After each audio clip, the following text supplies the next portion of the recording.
जय Shri Krishna friends, welcome to हरिमुकुंद।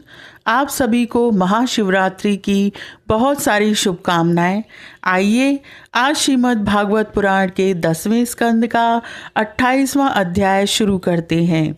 इसमें वरुण लोक से नंद जी को श्री कृष्ण भगवान किस तरह से छुड़ाकर लाए उसकी कथा बताई गई है। श्री सुखदेव जी कहते हैं, नंद बाबा ने कार्तिक शुक्ल एकादशी का उपवास किया और भगवान की पूजा की तथा उसी दिन रात में द्वादशी लगने पर स्नान करने के लिए यमुना जल में प्रवेश किया। नंद बाबा को यह मालूम नहीं था कि यह असुरों की वेला है, इसलिए वे रात के समय ही यमुना जल में घुस गए। उस समय वरुण के सेवक एक असुर ने उन्हें पकड़ लिया और वह अपने स्वामी के पास ले गया। नंद बाबा के खो जाने से व्रज के सारे गोप, श्री कृष्ण अब तुम ही अपने पिता को ला सकते हो, हे बलराम अब तुम्हारा ही भरोसा है, इस प्रकार कहते हुए रोने लगे। भगवान श्री कृष्ण सर्वशक्तिमान हैं एवं सदा से ही अपने भक्तों का भय भगाते आए हैं। जब उन्होंने व्रजवासियों का रोना पीटना सुना और यह जाना कि पिताजी को वरुण का कोई सेवक ले गया है, तब वे वरुण जी के पास गए। जब लोकपाल वरुण ने देखा कि समस्त जगत के अंतरिंद्रिय और बहिरिंद्रियों के प्रवर्तक भगवान श्री कृष्ण स्वयं ही उनके यहाँ पधारे हैं, तब उन्होंने उनकी बहुत बड़ी पूजा की। भगवान के दर्शन से उनका रोम रोम आनंद से खिल उठा।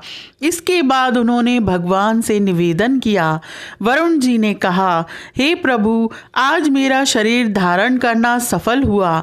आज मुझे संपूर्ण पुरुषार्थ प्राप्त हो गया, क्योंकि आज मुझे आपके चरणों की सेवा का शुभ अवसर प्राप्त हुआ है।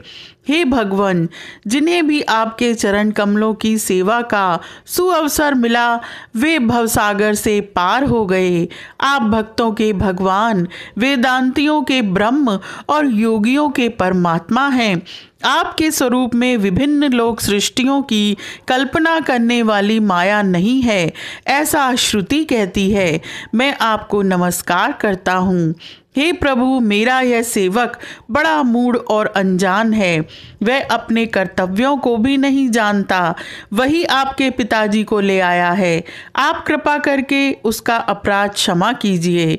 हे गोविंद, मैं जानता हूँ कि आप अपने पिता के प्रति बड़ा प्रेम भाव रखते हैं।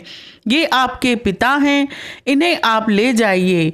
परंतु भगवान, आप सबके अंतर्यामी, सबके साक्षी हैं, इसलिए विश्व विमोहन श्री कृष्ण आप मुझ दास पर भी कृपा कीजिए।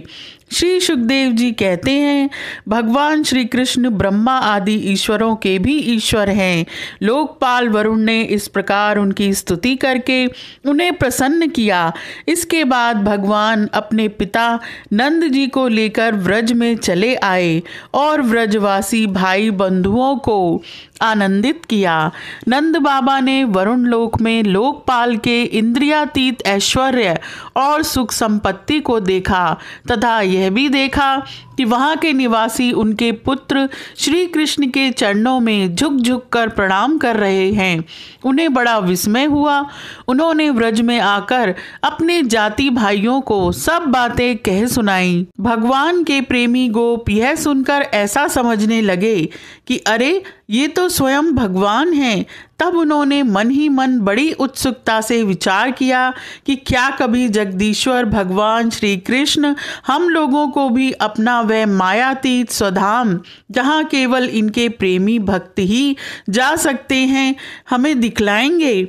भगवान श्री कृष्ण स्वयं सर्वदर्शी हैं, भला उनसे यह बात कैसे छिपी रहती।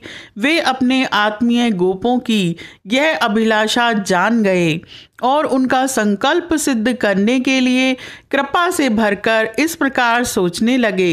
इस संसार में जीव अज्ञानवश शरीर में आत्मबुद्धि करके भांति भांति की कामना और उनकी पूर्ति के लिए नाना प्रकार के कर्म करता है।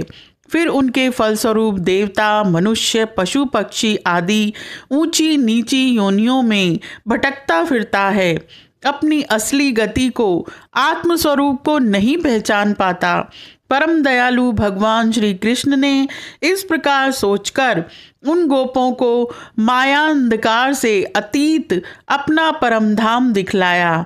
भगवान ने पहले उनको उस ब्रह्म का साक्षात्कार करवाया जिसका स्वरूप सत्य, ज्ञान, अनंत, सनातन और ज्योति स्वरूप है तथा समाधिनिष्ठ गुणातीत पुरुष ही जिसे देख पाते हैं तथा समाधिनिष्ठ गुणातीत मनुष्य ही जिसे देख पाते हैं।